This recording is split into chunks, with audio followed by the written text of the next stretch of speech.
Born from a Wish, a Silent Hill 2 DLC played by some, I guess, forgotten by everyone. Have you ever wanted to know what's the point of this DLC but you don't have the Silent Hill 2 Director's Cut or the Silent Hill 2 Restless Dreams or the Silent Hill Collection version of the game? Well, don't worry, because in this video I will explain it as fast as possible. So, let's start. In Born from a Wish, a Silent Hill 2 DLC, we will play as Maria. Yeah, that Maria, your typical American woman who is just sitting in a chair holding a gun while thinking about girl stuff. You know, stuff like how she's all alone, how there's only monsters outside, how she should keep on living and fighting, or maybe not, maybe yes? Maybe? I don't know, man, what are we but just a piece of meat and bones that will perish to the elements one day while the world keeps on moving without even realizing that we don't exist anymore. Where were we? Oh yeah, and how she wants to find someone. So she starts looking around the place she's in. Wait, is that Heaven's Night? Whoa! But since there's no one here, she goes out to the streets, and after evading the monsters, she arrives at the only open entrance that is around her, which takes her to what seems to be the front yard of a mansion. And because there's nowhere else to go, she decides to enter the place. And here, after exploring a little bit, Maria enters a room that seems to be the living room, where the fireplace has a board that says "Do not use," covering it. And since Maria doesn't power lift, she keeps with her exploration of the mansion until she tries to open a door that gets shut down by someone on the other side. Of course, Maria knocks to see if someone's inside, and turns out that, yeah, there is. But he doesn't sound very happy about the fact that she is there. And after talking about how there's only monsters outside, how she wants to see another human face, how he doesn't really give a shit, and how they might be the insane ones and not the town, Maria, in hopes of making him more friendly, asks for his name, which is Ernest Bauer. But the guy still doesn't want to let Maria in, so she decides that she's going to explore a little bit more and come back later. However, while going around the mansion, she's only able to find a whiteboard that has a bottle engraved on it. Because of this, she goes back from where she came from to see if there's something she missed. And oh my god, she's so smart! Because once she goes downstairs, she hears a big bang, which was caused by the board that was covering the fireplace.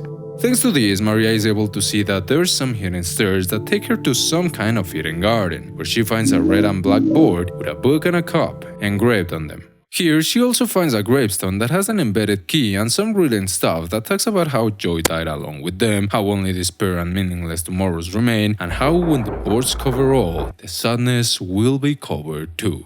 So Maria uses the boards she found to cover it, and wouldn't you know it, the key gets detached.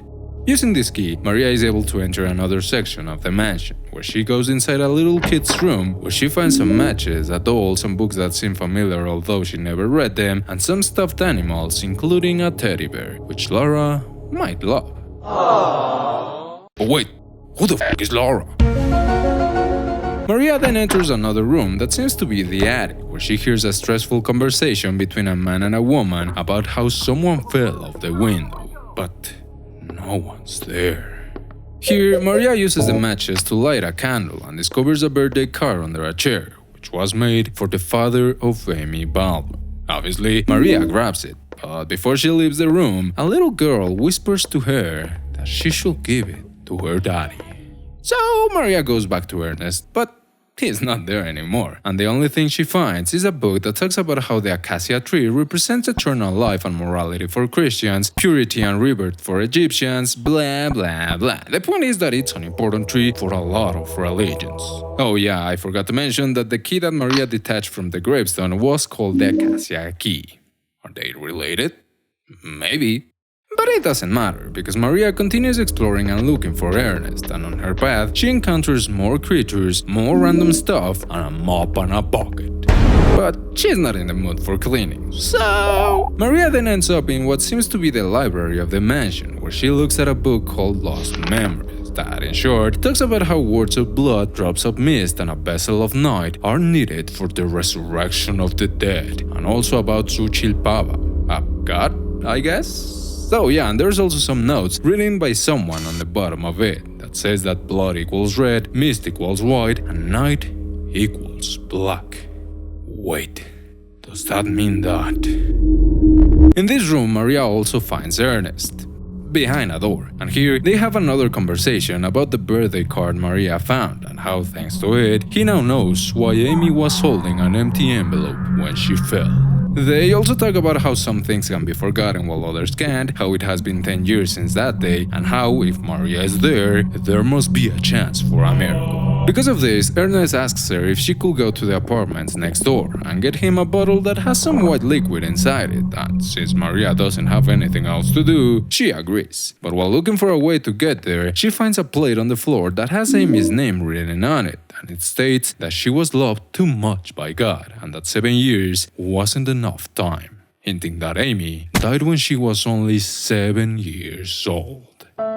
After this finding, Maria gets out of the mansion, where she also finds a graffiti that states that the place is haunted. Ooh. Maria then enters the apartments, where after some of this and some of that, she is able to find the bottle with the white liquid, and also an exit that can take her to an alleyway, but since she promised Ernest that she was going to get the bottle for him, she goes back. Here, Ernest thanks her for this and tells her that the gods are here, and that she was born in the town, and that place is just a dead end, and that she should be careful, because James is a bad man, and he's looking for her, but not her hair, rather, the other hair. Oh, wait, who the f*** is James? Ernest also tries to explain to Maria what she is, but for some reason, she interrupts him and tells him that he doesn't know anything. So he shuts up, and Maria is able to open the door. But no one's inside. Ooh. Maria, alone again, gets out of the place and ends up in an alleyway where she contemplates killing herself once again. But again, she doesn't. So she throws the gun away and goes her merry way, while whispering the name of James.